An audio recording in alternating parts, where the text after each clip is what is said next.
Hola, profesores, compañeros, compañeras. Es un gusto poder compartir con ustedes esta exposición del ramo de Historia de la Iglesia. En mi caso me ha tocado la historia de la Iglesia en el siglo XX y XXI. Así que rápidamente, sin perder tiempo, vamos a pasar a la agenda, en donde además de la introducción, por supuesto, veremos la historia de la iglesia, o más o menos cuál era el contexto de la iglesia en el siglo XIX, como para tener un contexto de lo que vamos a tratar. Creo que es muy importante entender los tiempos que vienen para entender el siglo XX y XXI. En el segundo punto de esta exposición veremos el siglo XX y la teología católica. En el punto 3 el siglo XX y la teología protestante. He decidido separarlas porque son cosas que van distintas, son teologías distintas, iglesias o al menos pensamientos diferentes con ciertos matices o diferencia entre ambas. Entonces por eso las dividí. Luego miraremos la teología en el siglo XXI y en el quinto lugar pasaremos a ver los desafíos de la teología en el siglo XXI. O sea, entenderemos cómo está actualmente, pero después veremos cuáles son los desafíos y cómo nos proyectamos que podría ajustarse y cambiar esta teología. Entonces, a modo de introducción, los siglos XX y XXI han traído muchos desafíos a la humanidad. O sea, es innegable esto. Lo veremos más adelante cuáles han sido algunos de los hitos importantes y estos desafíos. Pero la teología busca dar sentido a la experiencia humana desde la fe y del conocimiento de Dios. Entonces, en momentos tan límites como lo vivimos en estos siglos, la teología está ahí también para dar sentido, para dar respuesta. Entonces, la pregunta es, ¿podrá la teología responder a las preguntas que la humanidad tiene a día de hoy? Pensemos a día de hoy. ¿Está siendo la teología pertinente para la existencia humana? Y eso es lo que quisiéramos abordar. Veremos entonces la iglesia en el siglo XIX a modo de contexto para todo lo que viene. Y hablaremos, por supuesto, del Concilio Vaticano I, que fue citado por el Papa Pío IX, en donde en 1870 se celebra con el fin de resolver de cómo la iglesia trabajaría contra el racionalismo, que era un pensamiento que estaba irrumpiendo con mucha fuerza, de la mano, digamos, de los avances de la ciencia y el galicalismo, que es un movimiento de Francia que desafía la autoridad de la Iglesia Católica y por supuesto del Papa. Entendemos en este contexto que hay distintos movimientos de independencia en diferentes partes del mundo. Hay una parte de independencia de las sociedades versus los reinos. Entonces también debemos pensar que el Vaticano y el Papa era una figura de mucho poder y de influencia en todas las naciones. Por eso el galicalismo venía a desafiar a que el Papa no tenía jurisdicción o no tenía nada que dictar para los terrenos de Francia. En tiempos donde se cuestionaba la autoridad del Papa, entonces, la Iglesia responde a través de este Concilio Vaticano declarando la infalibilidad papal. ¿Qué significa esto? Que el Papa ya no solo era infalible en cuestiones de dogmática, de liturgia, de cuestiones propias de la Iglesia como vicario de Cristo, como ellos le llaman, ¿cierto? Sino que también el Padre era infalible en temas morales y políticos. Entonces, la iglesia responde que el Papa sí tenía que ver con todas estas cosas, que podía meterse, por así decirlo, o opinar o sugerir o ya sea el adjetivo que le demos en temas políticos. Entonces, ante un tiempo donde la autoridad estaba siendo cuestionada, la iglesia responde de manera muy contundente de que le daban más poder al Papa del que aún pensaban que tenía. Entonces, en un mundo de cambios, la iglesia le da poder al Papa. Y bueno, ¿qué es lo que pasa con esto también? En el mundo, en la historia, surge un grupo y después surge un grupo con una idea y surge otro grupo con una contraidea. A la medida que surgía el racionalismo en la época, por el avance de la ciencia, el liberalismo político, ideas igualitarias y tantas cosas, Como surgía este grupo a darle libertad a las ideas humanas, surge otro grupo que contrarresta esta fuerza, que es el fundamentalismo, en donde el fundamentalismo teológico nos dice que todas las ideas, que todo lo que ocurría en la vida cotidiana tenía su respuesta simple y llanamente en las escrituras. Entonces, a través de la infalibilidad de las escrituras, el nacimiento virginal y otras posturas, se contradecía a este grupo racionalista que decía, pero es que algo no me calza de las escrituras. Hay cosas que parecen ser muy míticas, hay cosas que parecieran no ser ciertas, no hay sustento para estas ideas que plantea el texto bíblico. Bueno, el fundamentalismo teológico surge y dice las escrituras son infalibles, es decir, no se equivocan ni buscan hacer equivocar a nadie. Entonces, ahí nacen distintos temas. Cuando se cuestionaba, por ejemplo, en una época donde muy racional se cuestionaba el nacimiento virginal de Cristo, la iglesia respondía mencionando la divina concepción, ¿cierto? El nacimiento virginal, que fue concebido por el Espíritu Santo. Y distintas posturas que mientras crecía el aspecto racional, los fundamentalistas hacían y aún más desarrollaban ciertas posturas teológicas.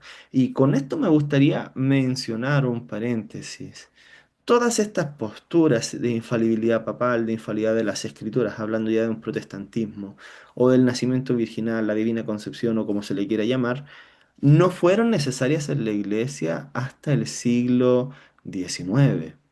Nunca se había cuestionado la autoridad de las escrituras, por tanto nunca había sido necesaria hablar de inerrancia bíblica o infalibilidad bíblica. Entonces, todos estos movimientos son relativamente nuevos y responden al contexto histórico. Para los padres de la iglesia, para la Reforma protestante, solo por mencionar algo, no era una cuestión que ellos no se cuestionaban la autoridad de la escritura, no tuvieron la inerrancia en sus ideas porque no era necesario. Entonces, todas estas posturas van dialogando con el entorno. Entonces, mientras se discutían nuevos hallazgos, la iglesia se aferraba a mostrar la fe como la única respuesta a la humanidad. Se desechaba la ciencia, se desechaban los pensamientos y se ponía la fe y la escritura como la única respuesta de la humanidad. Entonces, eso es para entender el siglo XIX y que ahí después de esto comienza el siglo XX y analizaremos en este sentido, como segunda parte, la teología de la Iglesia Católica. Hay una gran importancia que es la del Papa Pío XII, o Pío XII, como usted le quiere decir, donde él comenzó a preparar el camino para la iglesia, para que tuvieran un nuevo cambio, que fuera una iglesia un poquito más contextualizada. ¿Cómo lo hizo? Estamos hablando ya en 1943, donde él sacó la encíclica Divino Aflante, Espíritu, donde se declaró a favor de los métodos científicos para estudiar la Biblia. O sea, mientras la iglesia desechaba todo hallazgo científico, el Papa decía que era útil para el estudio de la escritura. Bueno, estamos hablando en la década del 40. Entre paréntesis, después hablaremos un poquito de lo que produjo las guerras en la teología, pero también estamos hablando en momentos ahora actual, en 1943, en época de la Segunda Guerra Mundial. Entonces también alentó el nombramiento de los obispos nativos en cada país, permitiendo un mayor desarrollo de las iglesias en su contexto. Debemos recordar que la mayoría de los obispos eran italianos, por causa de que el Vaticano estaba en Italia, o sea, eran enviados al mundo a, a cumplir la labor de la iglesia. Entonces, al final de su pontificado, solo la tercera parte de los cardenales era italiana y el resto de los cardenales ya eran nativos. Eran personas que respondían a su contexto de formación en sus lugares, en sus países, conocían perfectamente qué es lo que ocurría y qué es lo que podría estar necesitando las familias, las ciudades, los países. Entonces él dio esta apertura a la Iglesia Católica para que fuera un poco más contextualizada. Y fue el primero en abrir esta puerta a una iglesia que estaba siendo muy, muy cerrada y muy jerárquica. Y nos daremos cuenta que él abrió la puerta para que después hubiese un concilio Vaticano II. O sea, cuando se promulgó la idea de la infalibilidad papal, se pensó que nunca más iban a haber concilios, porque ahora el Papa era infalible en cuestiones de dogmática, de liturgia, en cuestiones morales y en cuestiones políticas. Entonces, el Papa era un todopoderoso, que podía hacer lo que quería, decir lo que quería y estaba bien. Pero sin embargo, el Papa Juan XXIII, eh, tras la influencia de distintos papas, detrás de la influencia de Pío XII que lo veíamos anteriormente, siguió la idea de hacer una iglesia más dialogante con la sociedad. Por eso es que en octubre de 1962, o sea, casi 20 años detrás de las ideas del Papa Pío, llamó a iniciar un nuevo concilio. Y a pesar de que durante el proceso, que fue de algunos meses e incluso años, eh, habían concilios que se reunían, no es que se reunían a puertas cerradas como lo es con la elección del Papa, entre paréntesis, sino que van sesionando en distintos meses. Entonces, hay concilios que duraban un año, 6 meses, otros 2 años, como fue el caso de este.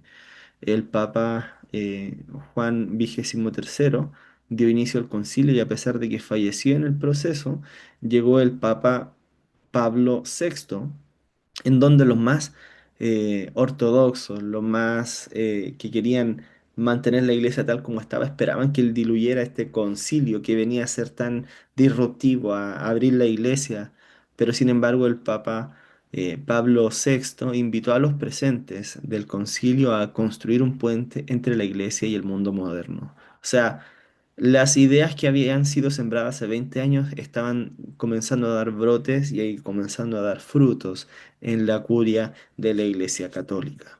Entonces, a través del Concilio Vaticano II, se lograron muchísimas cosas. Quisiera volver atrás y mencionar que también en esta época ya se hicieron los obispos en distintas partes del mundo, en Latinoamérica, en África. Ya la iglesia estaba masificada con personas que entendían lo que ocurría en distintas partes y no solo tenían la idea de lo que estaba ocurriendo en Italia, en el Vaticano, en Europa, sino que ya la iglesia tenía una mirada más mundial. O sea, muchos de los historiadores coinciden en que en esta época la Iglesia Católica dio un giro a una apertura mundial de influencia. Entonces es muy interesante esto. Pero aún, imaginémonos, en la década del 60, entonces hace no mucho. Eso es muy interesante también. Bueno, y la teología en el siglo XX, la teología protestante como tercera parte. Y veremos que a través de las guerras mundiales se produce un cambio de paradigma teológico. Nos damos cuenta que la evidencia de lo que ocurrió en las guerras mundiales se vio que el progreso y la tecnología mostraron su cara más oscura, multiplicando el poder destructor del odio humano. Entonces, sabemos que la Primera Guerra Mundial resolvió poco, puesto que algunos años después se dio la Segunda Guerra Mundial, que la mayoría de los historiadores mencionan que fue a causa de la humillación que produjo el Tratado de Versalles en Alemania y lo mal que les hacía ver a los alemanes, y ese resentimiento contra el mundo surgió en que Hitler y Alemania iniciaron la Segunda Guerra Mundial. Entonces, al fin y al cabo, la Segunda Guerra Mundial es casi una seguidilla de lo que no se pudo resolver en la Primera Guerra Mundial. Entonces se vio otra vez envuelta el mundo en un conflicto armado con un alcance geográfico aún mayor porque ya en la Segunda Guerra Mundial estuvo Europa, Asia, África, América también involucrado y obviamente Oceanía con la, con las batallas que habían en la época. Y también con el apoyo de ciertos bandos económicos y tantas cosas que ocurrieron. Era un conflicto a escala mundial. Em, Todo esto hacía que quedara claro que por primera vez la humanidad tenía el poder de destruirse a sí misma y a buena parte de la Tierra consigo. O sea, murió una cantidad de gente, si es que no me equivoco, eran 50 millones de personas que murieron en la Segunda Guerra Mundial. Y además con las bombas nucleares, con las bombas atómicas, no, se dieron cuenta que podían destruir ciudades enteras, que la humanidad por primera vez tenía el poder de destruirse a sí misma.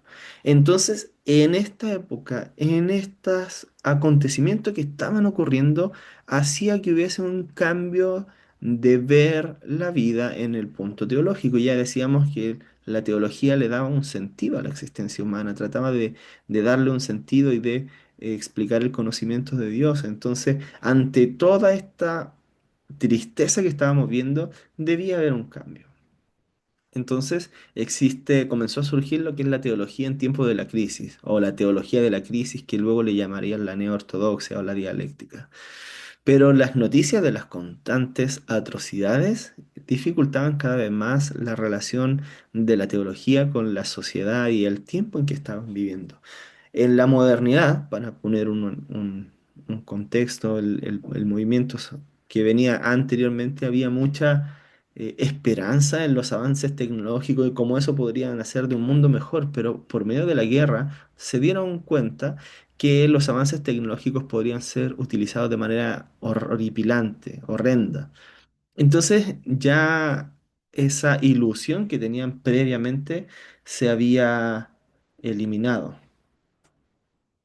Entonces sería ahora, desde ahora en adelante, un nuevo tiempo de la teología y deberíamos ver la teología en tiempos de crisis. En un tiempo de crisis aparecía la idea de una escatología de esperanza, una nueva escatología en la fe cristiana.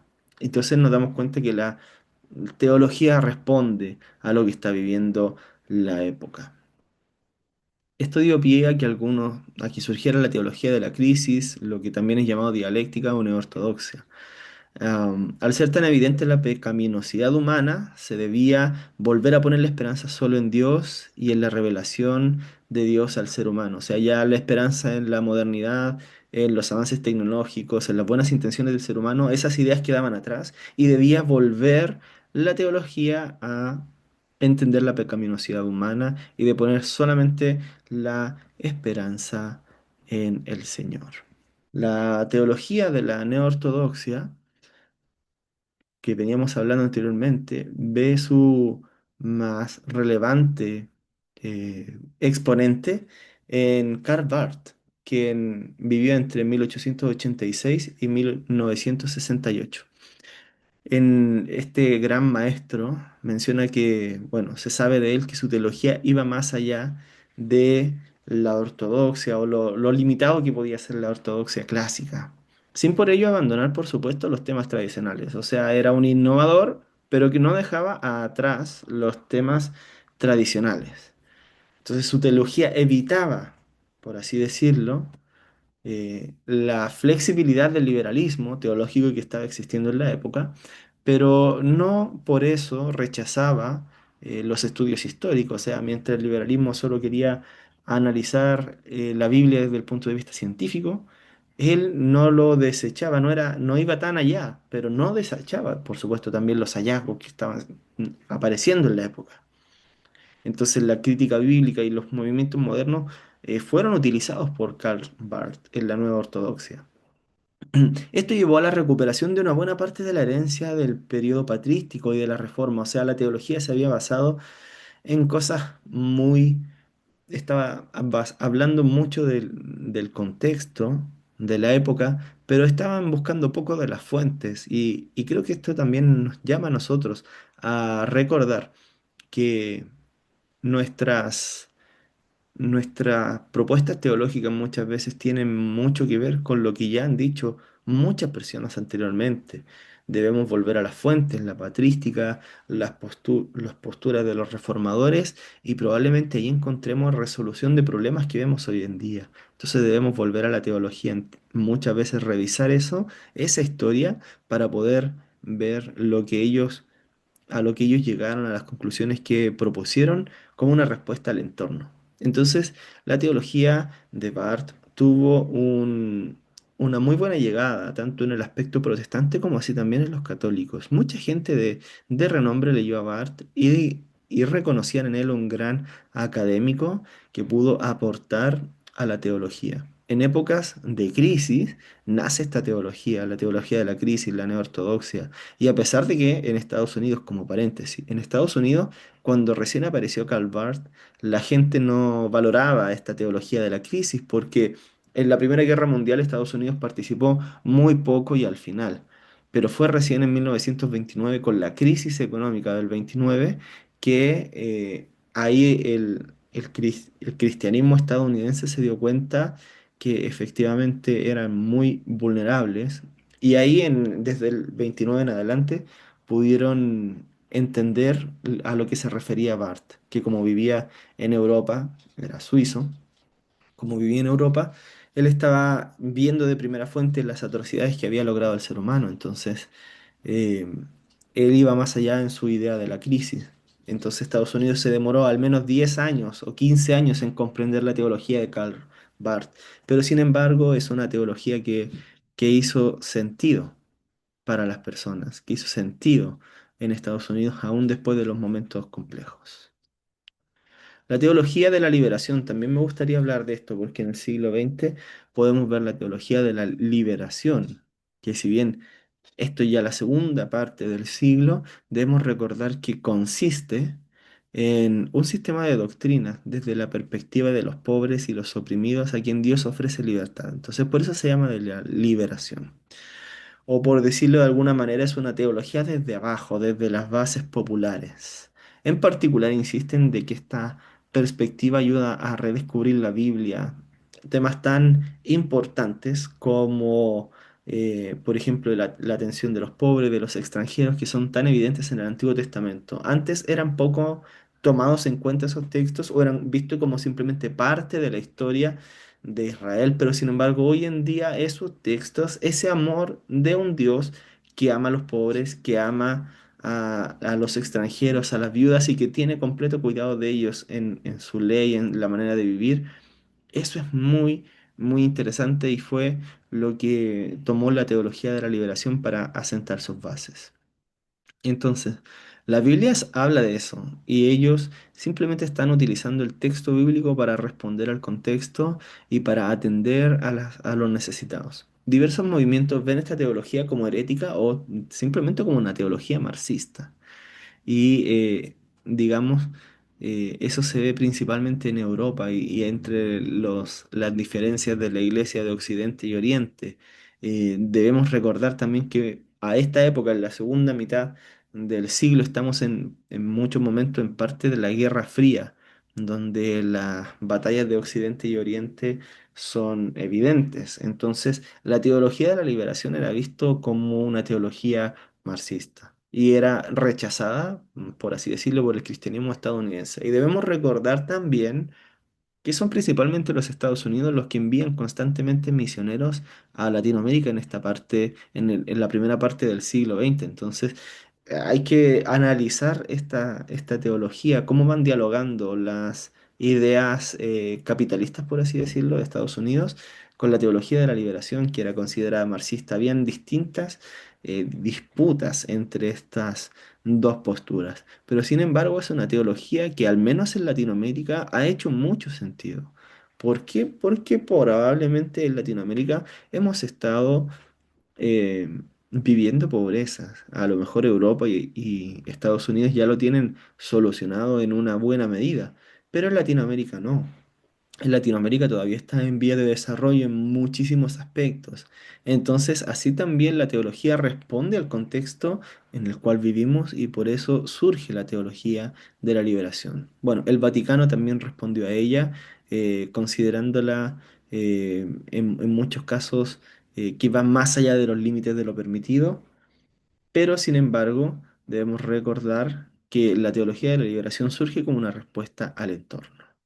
Entonces, el contexto cristiano del siglo XXI. Debemos entender que hay un cambio de la fuerza cristiana mundial. Durante la mitad del siglo XX, la fuerza numérica de los cristianos dejó de estar en el Atlántico Norte, es decir, Europa y Estados Unidos, y pasó al hemisferio sur. Más adelante veremos algunos datos al respecto.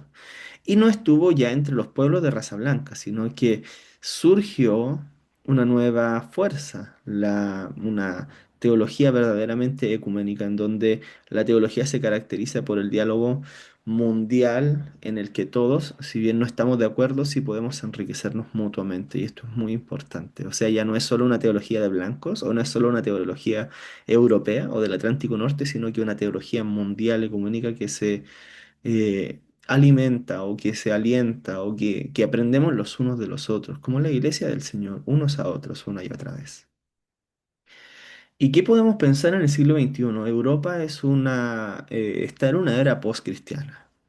Y debemos recordar que la Iglesia Europea fue la cuna del protestantismo, el centro neurálgico del catolicismo, pero sin embargo ha dejado de ser cristiana y se ha vuelto un lugar a reevangelizar como objeto de la misión de ir y predicar el Evangelio y de hacer discípulos. Entonces, mientras en 1900 el 49% de todos los cristianos vivían en Europa, o sea, la mitad de los cristianos del mundo vivían en Europa, hacia 1985 ese número se calculaba en un 27%, o sea, en 85 años disminuyó a un cuarto. Y mientras en 1900 el 81% de los cristianos era de raza blanca, en los 2000 se espera que esa cifra sea menos que el 40%. Entonces, la teología ya no es blanca ni es europea, sino que ya tiene matices, es latina, es de color y tiene muchas respuestas a las distintas personas. Ahora, ¿qué tiene que ver esto con el siglo XXI? Con datos que podríamos decir que son del siglo XX, pero es que estas son las mediciones del siglo XX, pero es lo que vive Europa a día de hoy. O sea, países, por ejemplo, España tiene menos de un 1% de cristianos. Y nos damos cuenta que eran las colonias que evangelizaron que, por así decirlo, trajeron el catolicismo a América Latina en una buena medida. Entonces, ahora ellos nos traían el mensaje, pero ahora nosotros pareciera que debiésemos ir a predicar. Entonces, eso da pie a entender cuáles son los desafíos de la iglesia en el siglo XXI. Debemos recordar que debemos mantener o anunciar una fe en una sociedad posmoderna. ¿Y qué significa la posmodernidad? Dice que dejó atrás el optimismo de la modernidad que les decía previamente, pero también las verdades absolutas se han diluido. O sea, el relativismo moral o el relativismo en general es la norma. Todo puede ser verdad o puede ser mentira, depende del punto de vista que se mire. Y hay un descrédito, por supuesto, en los grandes relatos y, al menos en Chile, en las instituciones también. Hay una crisis en las instituciones. Y bueno, también cada vez nuestras sociedades se polarizan más. Esto es inevitable y afecta el quehacer teológico. Como las sociedades se polarizan, pareciera que la teología también, y cada vez nos vamos más a los extremos y cada vez más quisiéramos tratar de hereje a nuestro hermano, porque no piensa como yo, por supuesto. Entonces, con esta realidad debemos preservar y vivir la fe vivir la fe se vuelve un verdadero desafío. Y a eso es lo que estamos llamados, a preservar la fe y a compartirla. Entonces, como les decía anteriormente, la fuerza misionera antes venía del Atlántico Norte, pero sin embargo ahora viene desde el hemisferio sur. En el siglo XXI se caracterizó por ser una vasta empresa misionera, por así decirlo, desde el sur hacia el norte. Cuando nosotros antes éramos los que recibíamos los misioneros, ahora Latinoamérica o América del Sur debería ser, estamos llamados a ser los que llevemos misioneros y cumplamos con la palabra de Dios de hacer discípulos hasta lo último de la tierra. Entonces, tendremos la oportunidad de devolver el testimonio del Evangelio a los que escucharon, de las generaciones que venían del norte anterior a nosotros. Así que, como diría Justo González, la misión de hasta lo último de la tierra se volverá una misión de desde lo último de la tierra, mostrando una vez más que la palabra del Señor no vuelve vacía. Entonces pensamos ahora en las conclusiones. La teología ha tenido la capacidad de adecuarse a su contexto y atender a las necesidades propias de cada sociedad, mientras que la iglesia, aunque va más lento, se está adecuando a diversos cambios que se requieren. Entonces la teología viene antes que el cambio. El quehacer teológico cuaja, o por así decirlo, se siembra en la mente de las personas y eso a la postre, a lo mejor en años o en tiempo después produce cambios. Y eso es importante porque la labor que estamos haciendo en nuestras comunidades, estamos sembrando semillas que el día de mañana darán darán frutos. Entonces, a modo de conclusiones, debemos recordar que desde la historia vemos esta tendencia, pero ahora nuestro turno es reflexionar. Y me gustaría plantear estas preguntas para que ustedes pudieran responderlas. ¿Nuestra iglesia local está dialogando con nuestro entorno social? Porque estamos siendo contextuales, estamos atendiendo a las necesidades de la gente o simplemente estamos haciendo lo que se venía haciendo por años. Estamos haciendo lo que se hacía en algún momento y dio resultado y lo hemos hecho dogma. Entonces, que el Señor nos ayude a analizar estas preguntas.